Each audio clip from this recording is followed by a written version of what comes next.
Mummy shop పెడుతున్నావు, కూరగాయల shop? లేదురా, నేనైతే తీసుకొచ్చినాయి కదా చెల్లెల హాస్టల్ దగ్గరికి పోయి వచ్చేటప్పుడు అయితే నిన్న మా ఊర్లో అయితే అంగడి అన్నట్టు సండే కదా, నేనైతే మార్కెట్లో అయితే ఇవన్నీ ఎక్కువ తీసుకొచ్చినా ఏంటంటే వాడిపోతాయి. ఎప్పుడు తీసుకొస్తేనే బాగుంటాయి. నాకు మళ్ళీ ఫ్రిడ్జ్లో పెట్టడం కూడా కూరగాయలు అయితే అస్సలు ఇష్టం ఉండదు. ఈరోజు అయితే కాకరకాయ పచ్చడి అయితే చేద్దాం అనుకుంటున్నా. నేనైతే కాకరకాయలు చూడంగానే నాకు ఎందుకో అసలుకి తినాలనిపించింది.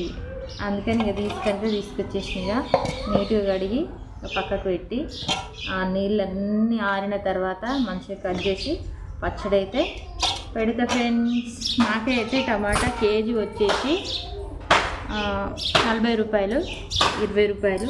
మళ్ళీ గోకరకాయ కూడా హాఫ్ కేజీ 40 రూపాయలు, కాకరకాయ కూడా 40 రూపాయలు. మరి మీకే ఎట్లున్నాయో